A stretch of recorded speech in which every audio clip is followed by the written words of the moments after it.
now. Yeah, send an email, because there's nothing, I don't know how to fix it. But now if it's payroll, if it's per diem, that's not the same thing. It's per diem, is you need to do workday support, Recording in progress.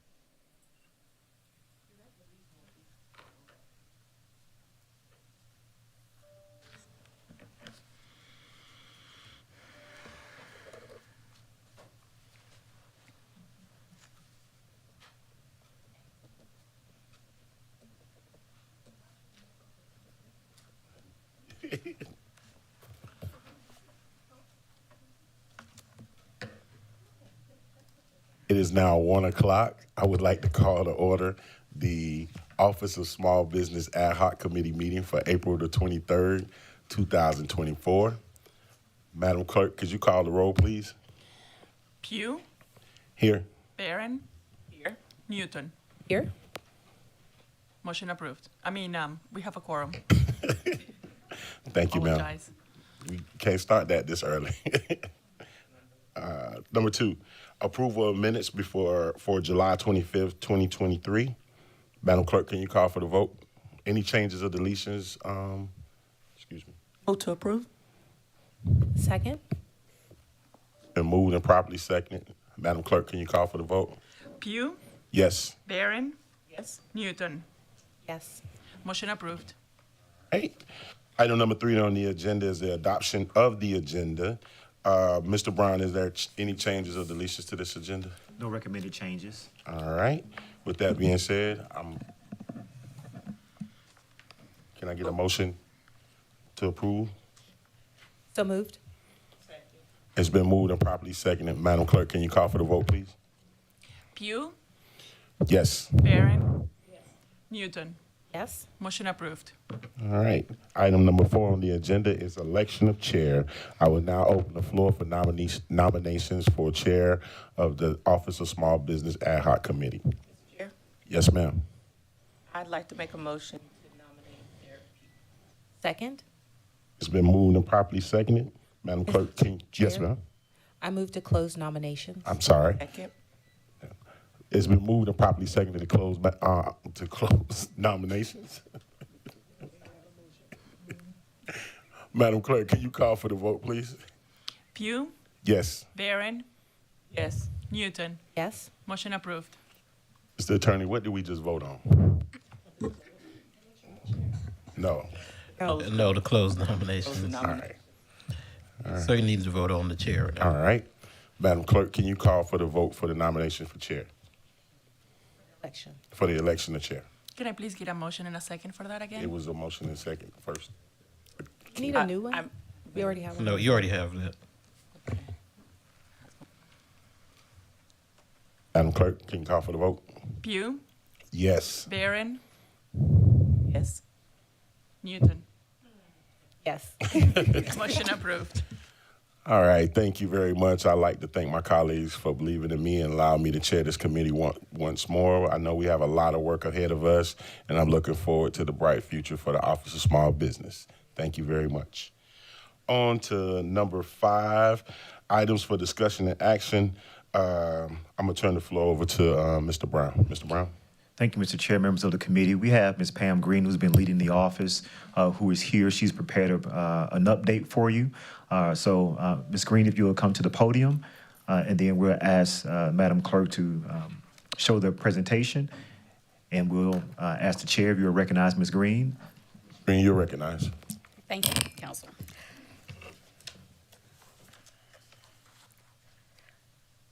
First of all, congratulations, Councilman Pugh, on your, I guess, second term of being chair for the OSBO Ad Hoc Committee. Also want to thank you all for your vote of making us a department the end of last year. We appreciate it. As you talk about the bright future of OSBO, hopefully I can share some insight on some things that we have going on in office right now. Next slide. As you guys are already aware, you're aware of the mission. Pretty much we are here to advocate for equitable portions of government contracts that are in and out of Richland County. Next slide. This just highlights the goals for the office in that we are here to advocate, connect, qualify, and compete. And these are some of the services that we do provide, with advocacy being probably the primary service that we provide in our office, along with business development for a lot of our small businesses, with goal setting being a primary focus for the next several months. I wanted to talk to you briefly, next slide, I'm sorry.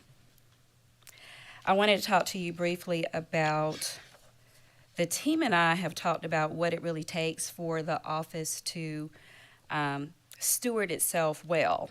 And we came up with basically 5 areas that we want to make sure that we're always focusing on, that any initiatives, any workshops, they all lead back to these 5 areas that we're covering. So as it relates to the provisions of the department and the objectives, our plans are to make sure that we're always adhering to the ordinance, primarily sections 2639 and 2640, which basically cover the purpose and scope of the office, and then the program objectives and responsibilities.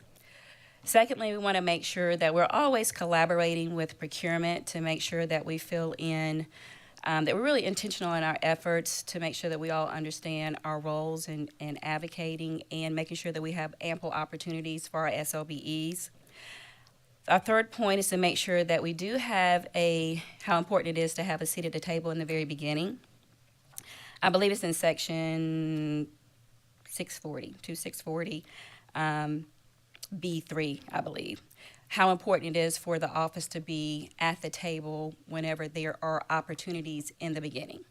That helps us to effectively make sure that we have a proper directory of diversified businesses and that they're honestly on go.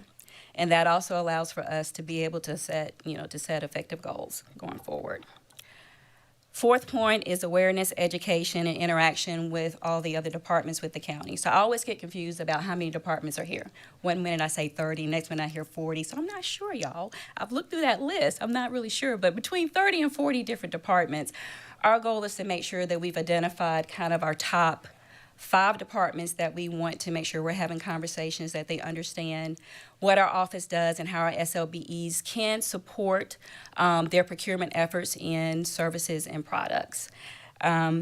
This will increase, obviously, opportunities for our SLBEs, and it also reinforces what we do in the office. And we've already put a lot of that into play already. And then we want to make sure we're always understanding the economic impact of small business growth and development. And we've done that by way of the strategic goal as it relates to economic development, with the implementation of Invisio and the dashboard. Some of those metrics are a part of that initiative. Next slide.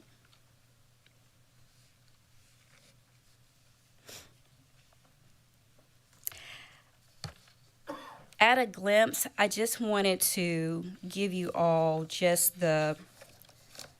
how we will be collaborating with procurement and kind of what our goals are, what our objectives are. We know the mission of each department, but I did want to focus on just a couple of things so that everyone always understands how we play into the procurement process versus procurement itself. So with advocacy, I will always come back to advocacy for small businesses.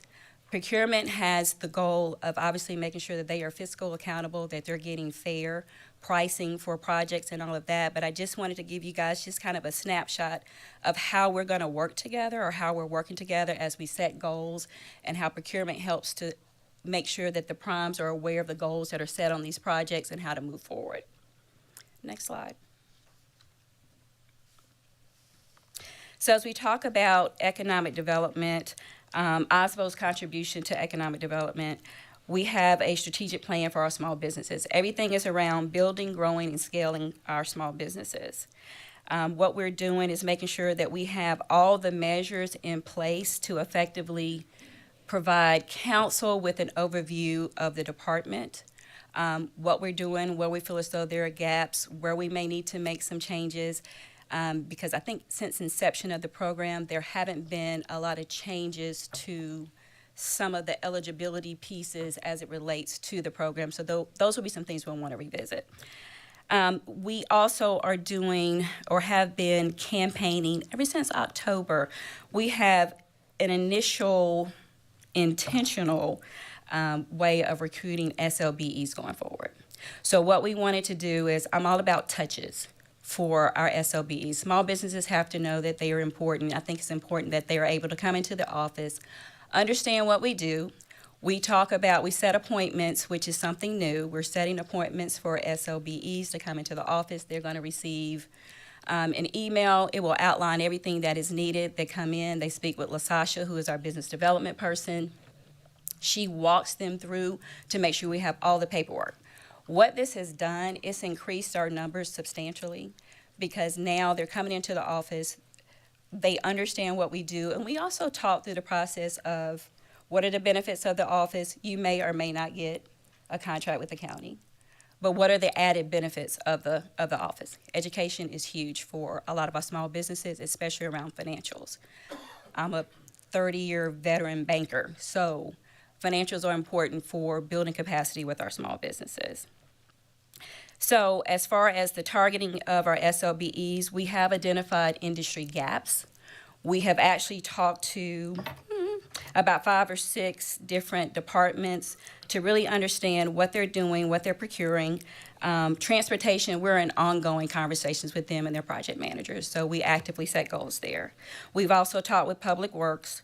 We're also talking with grants and community development, community planning and development, facilities and support services. We've had an opportunity to talk to them, and what we've seen from that is whenever they've had some of their smaller projects, they have reached out to us to get a list of firms that could potentially do the scope of work, and they kind of take it from there.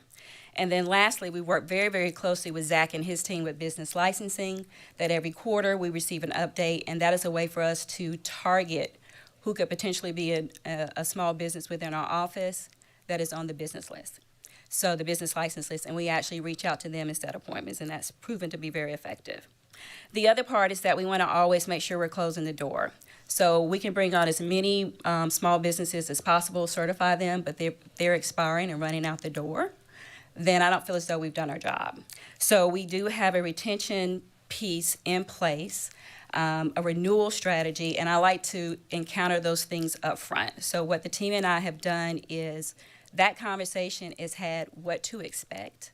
So when you're coming up for a renewal, expect 90 days out, you will receive an email that's going to remind you as far as making sure that you renew or that you're expiring. Also, for some reason, if you're not willing to renew with us, there will be an exit interview. So we're posturing all that up front so that people know what to expect.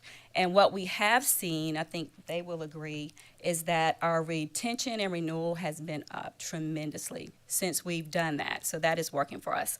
And then we're going to continue to keep up with the outreach and engagement with our collaborative partners. One other thing I wanted to add as we think about metrics, and I have a few things here in the deck. While we're tracking applications, you may ask why track applications. Every time we're at an event, we now have a QR code. That is to make sure that we're capturing everybody at these events, and then we are sure to follow up when we get back at the office. That way it tells us the number of applications that are coming into the office, and then we're also able to see who we were able to approve or not. And then we're also tracking, and I'll get into that later, but I just want to add that point there. Next slide. So I hit on this for just a minute, the tracking, the retention, the directives, and then training and initiatives. Next slide.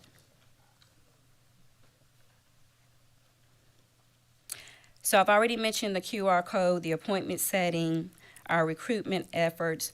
The other part is consistent reporting out of OSBO. So we're tracking monthly, quarterly, and then annually with several different metrics for you all.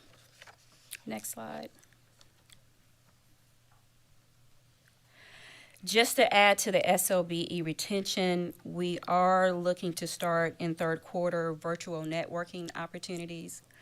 This is to allow a lot of our new SLBEs to get acquainted with some of our other SLBEs and to foster business-to-business partnerships in business, basically. We'll start that third quarter.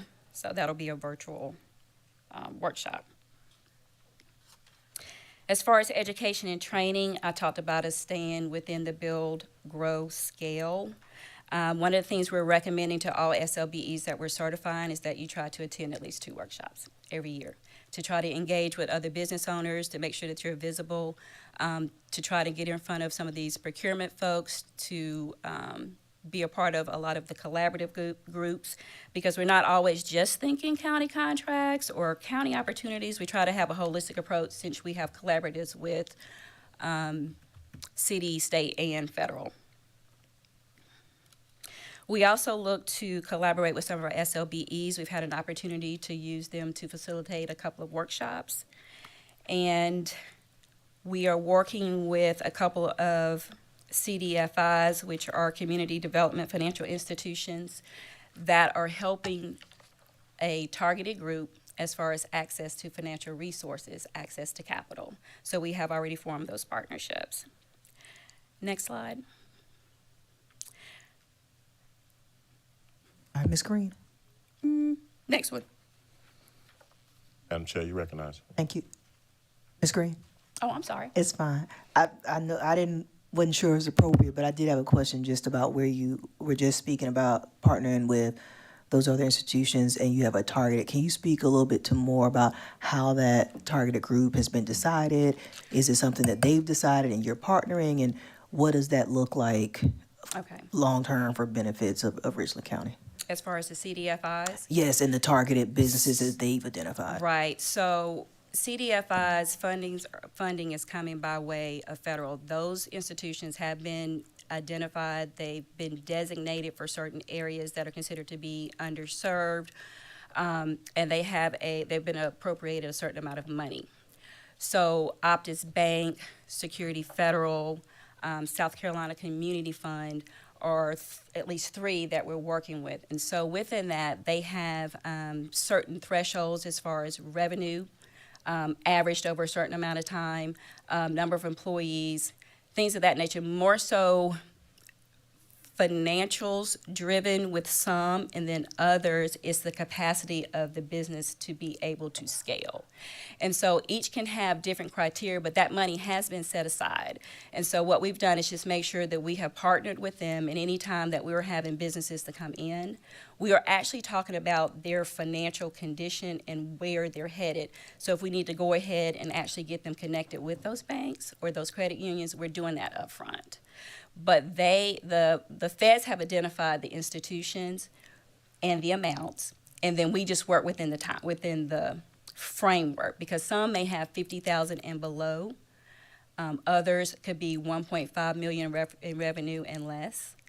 So it just depends on which institutions we're working with. Okay. So you said targeted is not necessarily applied to a targeted industry. It's just Right. okay. It That's is what not I a wanted to targeted clarify. industry. No, It's not like it they're is only underserved, looking for yeah, okay. or minority businesses Okay. most of the time. Okay. Thank you. All right. Next slide. These were just directives that we had, I think, in our last ad hoc meeting, and it was just to bring that before you, I think from April of 2023, of some of the things that were discussed back then. Next slide. So as I talk about our workshops, we want to make sure that the workshops have a lot of meat to them. So this year so far, we've been able to put on 3, and we'll have 1 tomorrow. So our first workshop was around bonding. It was a virtual workshop with 40 attendees, and our goal is to always make sure that we have subject matter experts that we can hand our businesses off to. So on the bonding piece, we actually had an SBA surety bonds person to actually conduct that. I think in March we had a Ready, Willing, and Able, which was a virtual with 38 attendees, and this was making sure that your firm was on go. In March, we collaborated with procurement to talk about how to do business with Richland County. That was an in-person event. We had 50 attendees.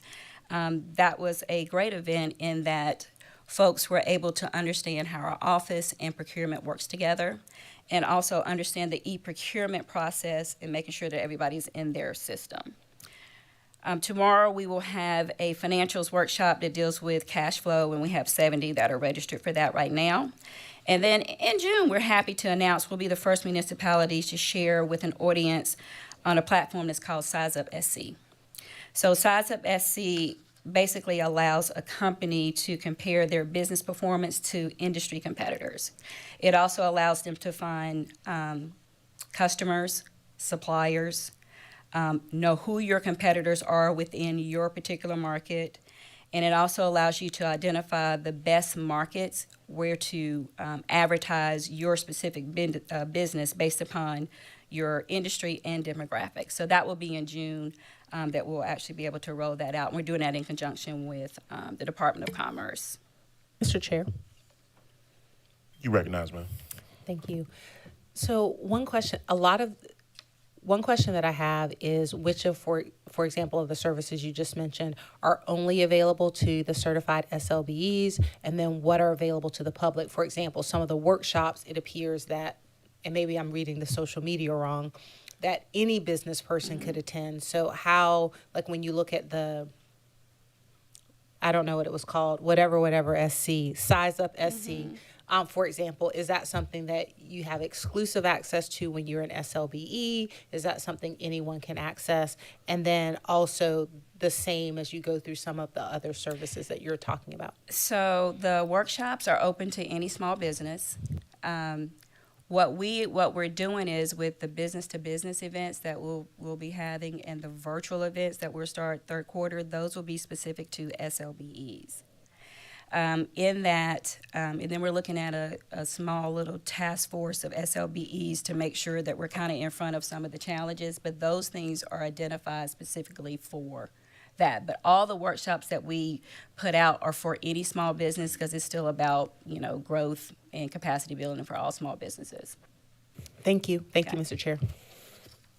Yes, ma'am. I was writing all my questions down, but since everybody's asking them, I won't. But I'll just ask the one pertaining to the Size Up SC.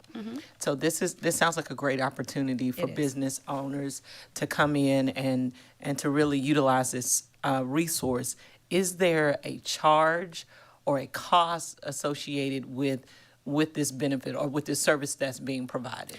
There is not a cost, and luckily for those that will be in attendance at this particular virtual workshop in June, the company also allows for some one-on-one coaching as well to help walk them through this.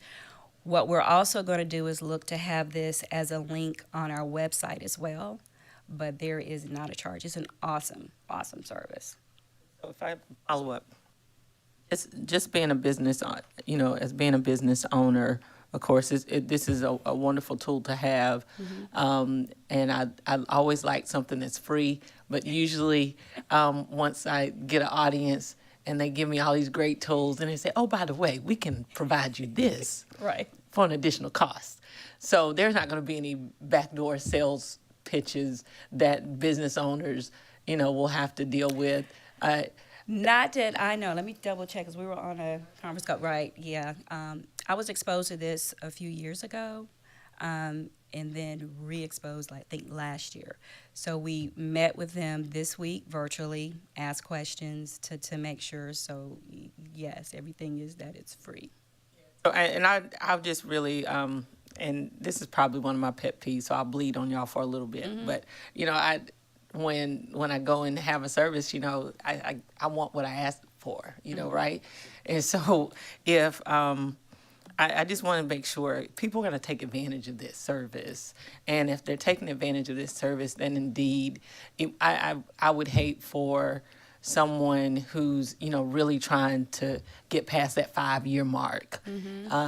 To say that their business is solid and they have the income that they need and making having a significant profit, then someone that is a good salesperson, could come in and say, hey, we can do this. And so I think that if we could just make sure that our citizens are not going to be exposed to anything else besides what we signed up for. Right. I think that's really important because, you know, it's so, yeah, I'm sure y'all know the stories. do. Zach, you know the story. So, you know, when you hear about it, I'll stop and just say, please. do a So little this bit week was bigger. about vetting and asking questions. So yes. And if I felt that there was something different, then we wouldn't be doing it. Yeah. All right, I trust Okay. you. All right. Next slide. Just wanted to give you an idea where we are as far as number of SLBEs that are in the database. Right now, we're at 178. Our goal by October is to have at least 250. Just to frame this for you, April of last year, we're at 114. The end of October, before the whole departmental thing, I think we're at like 120. So where we are now and with the appointments that we have set, probably within the next 2 weeks, we'll be at about 190. But we are intentional. So we're just not bringing on just businesses to bring them on. So we really are, right now, our focus is on architecture and engineering firms. Yes, Madam Chair, you recognize. Thank you. Just to clarify, because you mentioned last year's numbers, are all these businesses new, or are some of them last year as well and they just got recertified? They're part, some of these are part of last year. It just depends on the renewal time frame. Is there any metrics that we're tracking to see actually how many new that we get each year to see if that's increasing? Yes. Okay, Yes. thank you. You're welcome. Next slide. So this is a metric that deals with, obviously, number of applications, where we are as far as our growth year over year with number of SLBEs. And something that I am missing, I thought I had put in there like our retention and renewal, and I don't see that, so that's my fault, but I'll make sure you guys have that.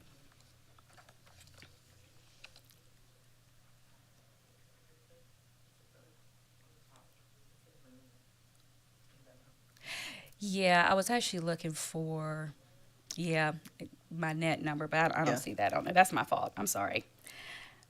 So those are just a couple of the metrics. There are several that we are tracking, but I just wanted to bring your attention to those two, and I think they're a part of the Invisio dashboard that we have out there as well. Next slide. Also, one of the other things that we're going to be very intentional about is with the projects that we have goals, where we are in progress as far as the projects are concerned, completion dates, projected completion dates, and whether or not we actually met the goal. We're also trying to track the primes that are on these projects, and the purpose of that is just to make sure that if for some reason we are not meeting some of the goals that are set on this project, that we kind of know if there are any repeat offenders. So right now we're tracking, by way of certification and compliance, about $8 million that are tied to this for SLBEs.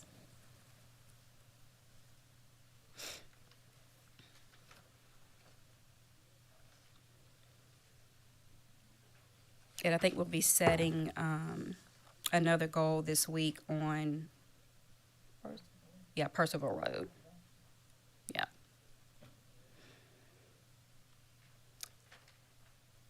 Any questions on anything else before I kind of talk about the disparity study? Ms. Barron, you recognize.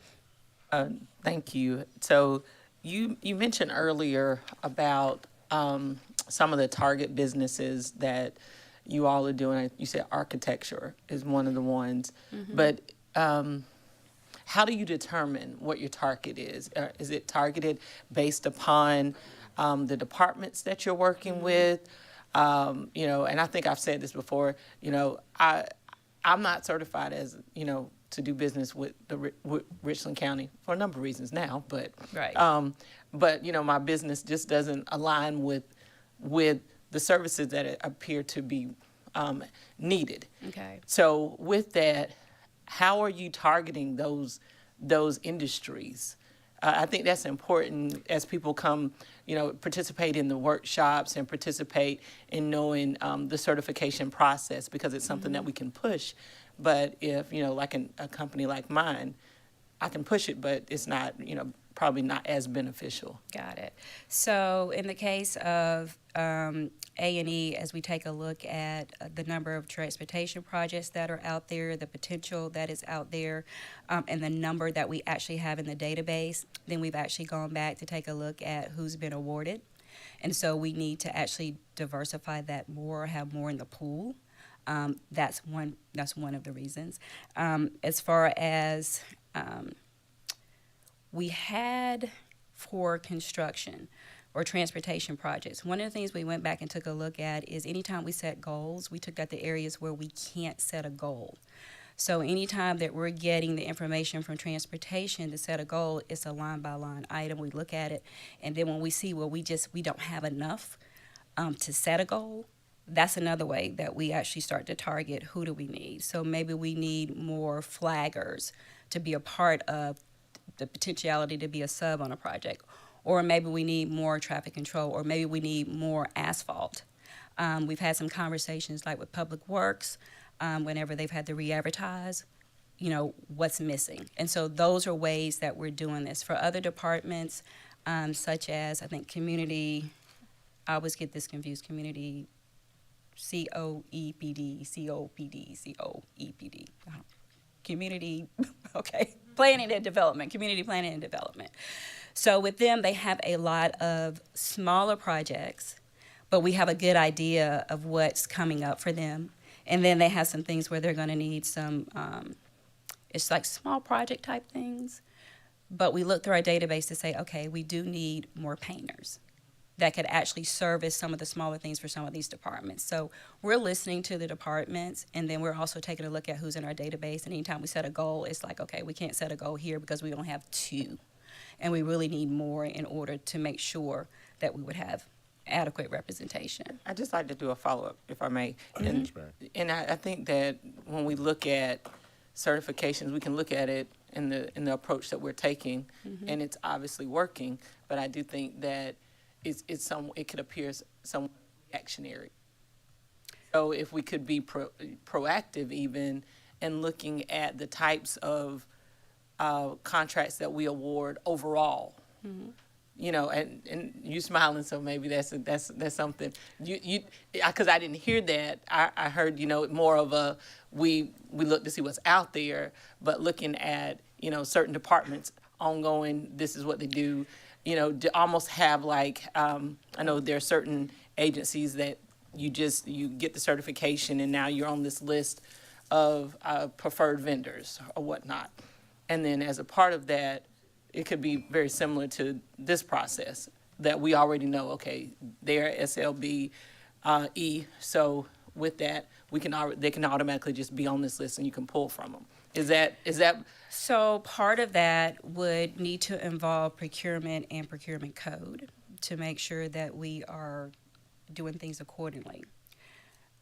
A caveat to that, to kind of help, I talked about kind of being at the seat at the table in the beginning.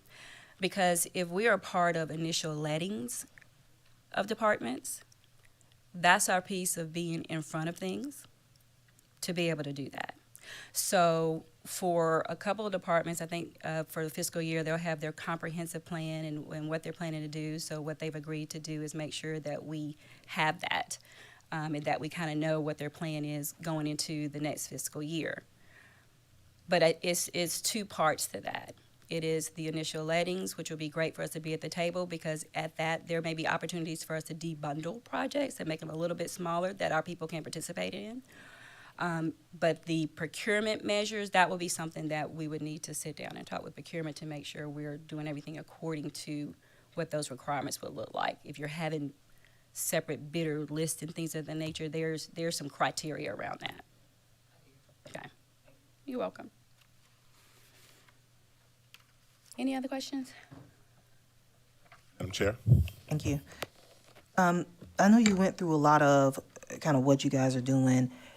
Can you talk about if you all are working on any maybe of the share your story type piece where we are able to highlight a successful business office was in place and really kind of help to show how that works maybe to others out in the community as well? I know you're out there, but maybe there's another piece that we can look at to also share that story so they can see the end product and the value of a business being able to participate in a contract like that. So what we're doing now is, it's somewhere in my packet, we are reconstructing the website. Part of that is going to have highlights of things such as that, of new SLBEs, of departments that are working with. So those are things that we're just now, Lord bless LaSasha, that she has the patience to go through the website literally line by line to make changes. But that's part of that. Now, we do try to share our story every time we're out. But that's our way of trying to capture that. At one point, we are trying to get staffed. I have a newsletter on the back end, which would help with recognizing, and we're hoping to be able to shift that over to a program coordinator, and that will fall in their wheelhouse. But I don't have the program coordinator yet, so it's on the, we're interviewing now. But that will be one way of doing that. And like I said, we do share it every time we're out, what we're trying to do. And then just one more question. I don't know. I know we mentioned this has just become a new department, so we're still kind of growing through things. Have you all in your department had any internal conversation as to what a 3-year, 5-year plan looks for you all, what goals are, what success is for you all? Or is that something that maybe you're looking for more direction on, or do you have something that you can share with us to kind of get a feel for where we're going or how we can provide additional feedback to help in that? So I definitely welcome the input of council.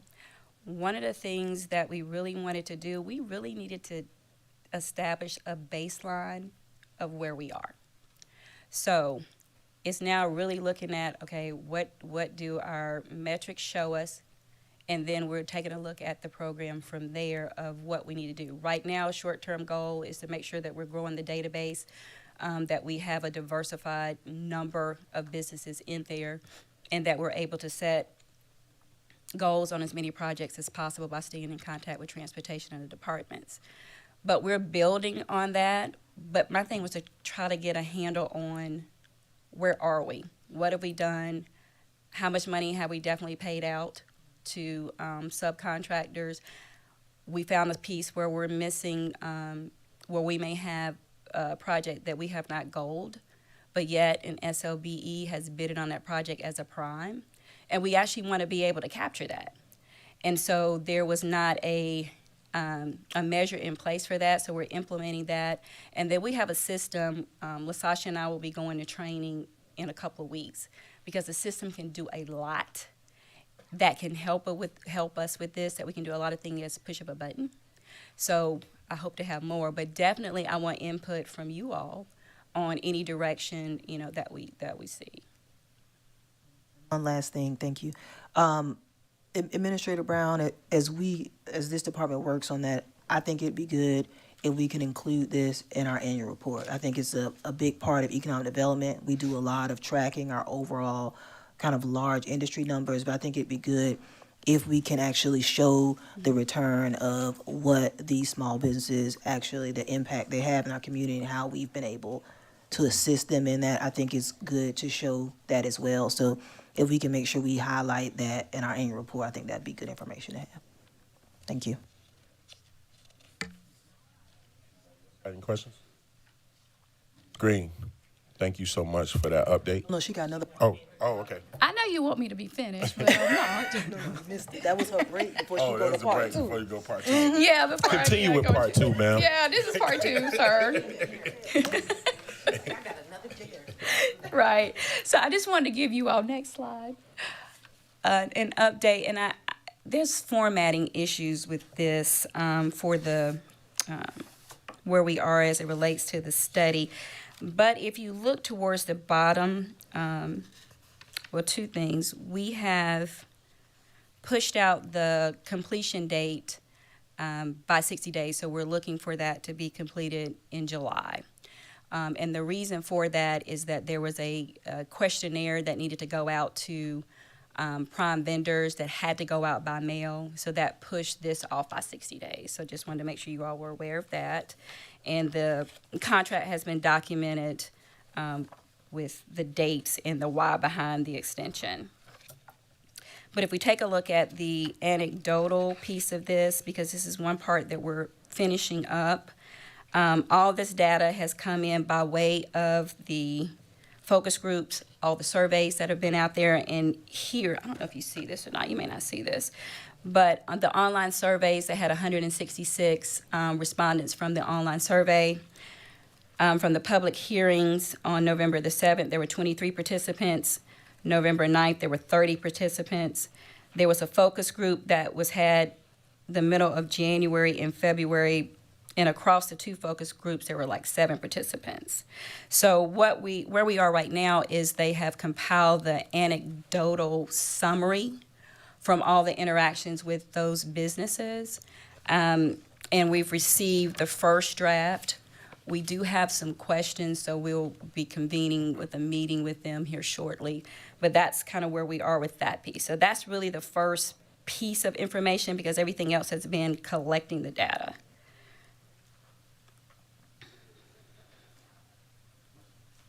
Any questions? Okay. And you can probably run through the next couple of slides. Yeah, keep going. Just want to let you all know of the proposed department structure is here. Next slide, please. I did kind of break down just kind of some general scopes of responsibilities. It's not obviously in stone, but just some things that we had brainstormed.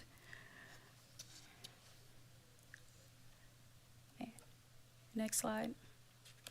So next steps for us are just making sure that we can get the department staffed properly.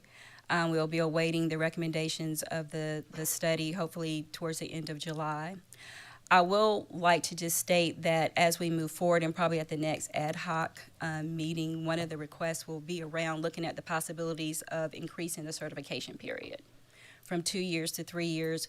When we take a look at what's being done by the city, some of the other counties, they're around 4-year certification periods. I don't necessarily know that we want to go out that far, because we want to also make sure that they have the necessary credentials in there that we can track it appropriately. So 3 years seems feasible. And then the other is taking a look at the size thresholds in those 2 areas of construction and engineering. So when we kind of look at SBA, and whenever they make changes to their thresholds, they're kind of doing that every 4 or 5 years. And ours have been the same since 2014. So those are just the recommendations that we'll probably want to discuss next ad hoc. And then we will be having a signature event in September, and we are looking to collaborate with the City of Columbia. And part of what we're thinking about is taking a look at the landscape of where we are as it relates to artificial intelligence, the EV market, and making sure that we have workshops and trainings that kind of focus on what's going on in our region. That's all I have. Any questions? Ms. Barron, you recognize? So, and I don't know if this is a question for you or for Mr. Brown, and that is, in the previous slides, you mentioned proposed department structure. Is proposed, why? I guess is my question. So when are we going to get something more permanent, and who has to approve it? So that's a good question. The answer is, in terms of the department structure, there's 2 specific things. So when we made the original, or the council made the original move, they made it in a current fiscal year, which means that you had a current fiscal budget that did not anticipate this at the time. So there's some things that we are doing in anticipation of already receiving the approval from council that will be set up in next year's budget. I don't think on this list that there are, and I don't want to misspeak, I think that everything that's on this list can be done within the structure of the department without additional counsel. But the answer will be, it would just take counsel, and that's not why something is already done, because the decisions were made in a current budget year where it was not anticipated. So you would simply plan for the next fiscal year in order to make those movements happen, because staff can't add personnel without council's approval, and you can't manipulate a budget without a budget amendment from council, and that's not what you all were anticipating on doing in the current fiscal year. So I'm speaking of the structure as well as the job functions and all those things. So when it's proposed in this, in a current budget, but when are we doing this each budget cycle, or at some point where it's gonna be a permanent structure and move from proposed to? Understood. So no, once the change is made, it's a permanent structure. It's permanent in the sense that I, as the administrator, you as county council, unless one of us says we want something to be different, then that structure then exists. So it won't be proposed. What she's communicating is simply that based off of where the department was, and as we see it going into the future, it will look different, because before it wasn't a department and now will be a department. And so ideally, I'm gonna use the term permanent, that will be permanent because that is the expected future of the now department. And that will happen fiscal year 2025, which will be effective July 1. Okay.